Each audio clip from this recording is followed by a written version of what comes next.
नमस्कार दोस्तों, मैं डॉक्टर विनीता पांडे एक बार फिर उपस्थित हूँ।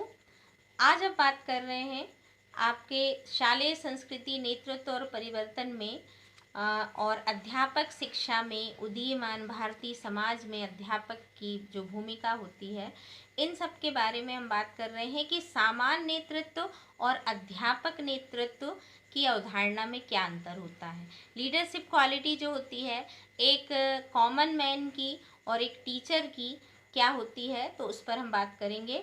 तो जब नेतृत्व की बात चलती है तो हमेशा हमने देखा कि प्रिंसिपल्स जो होते हैं, प्राचार्य जो होते हैं, उनको हमेशा नेतृत्व से जोड़ा जाता है। और आज के समय में नेतृत्व को अधिकार और नियंत्रण का दूसरा नाम समझा जाता है कि जिसके पास अधिकार भी होते हैं और वो सभी को नियंत्रित भी कर पाता है।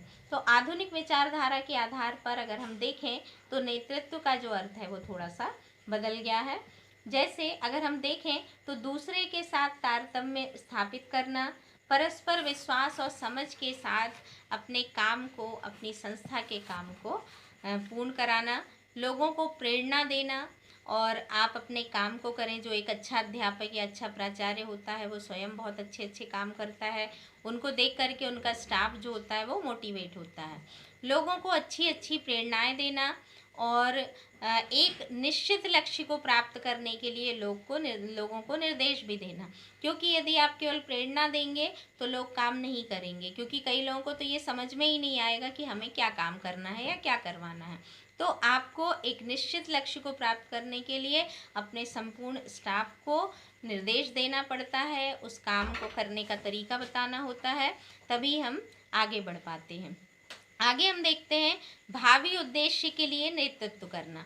तो नेतृत्व का तात्पर्य सिर्फ अधिकार नहीं होता है, इसमें है कि आपको दूसरे की दिशा, दूसरे व्यक्ति को आपको दिशा दिखाना होता है और प्रभावित करना होता है, क्योंकि विद्यालय की ज़रूरतें जो हैं वो बदलने के कारण शिक्षक की भूमिका जो होती है वो ज्ञान देने के स्थान पर नेतृत्व देने वाली भी बन गई है। तो शिक्षक जो है वो केवल ज्ञान नहीं देता, उसके साथ बहुत सारे काम उसको करने होते हैं।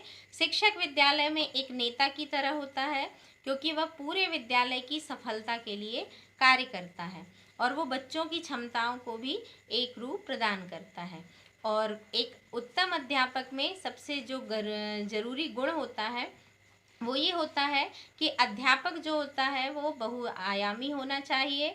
उसे हर तरह के नेतृत्व के गुणों का, जैसे नेता में क्या गुण होना चाहिए, मूल्य में लक्ष्य क्या होने चाहिए और भविष्य के प्रति सारी चीज़ें जो हैं वो पारदर्शी रूप से आना चाहिए। दूसरा यदि हम माने तो कक्षाओं के संचालन और नेतृत्व दोनों की आवश्यकता होती है एक उत्तम अध्यापक के लिए, क्योंकि वो सामान्य कक्षा संचालन के अतिरिक्त अध्यापक जो होता है वो विद्यार्थियों को सम्मिलित करे, परिचर्चा करे, परिसंवाद करे और प्रेरित करके पढ़ाए और सकारात्मक संस्कृति का सृजन करे और गुणवत्ता युक्त जो शैक्षिक कार्यक्रम होते हैं उनका विकास करे, उत्तम मूल्यांकन करे और कक्षा का जो रिजल्ट है वो बहुत ही अच्छा आना चाहिए। इन चुनौतियों को एक अच्छा अध्यापक स्वीकार करता है।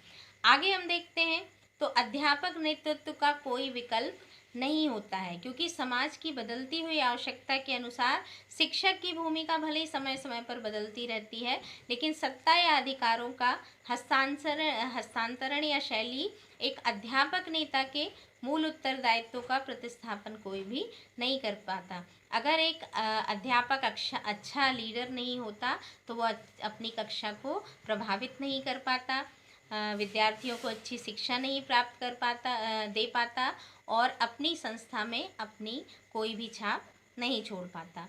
तो एक उत्तम अध्यापक के लिए आवश्यक है कि आपकी बहुत ही अच्छी नेतृत्वशीलता की क्षमता होनी चाहिए। धन्यवाद।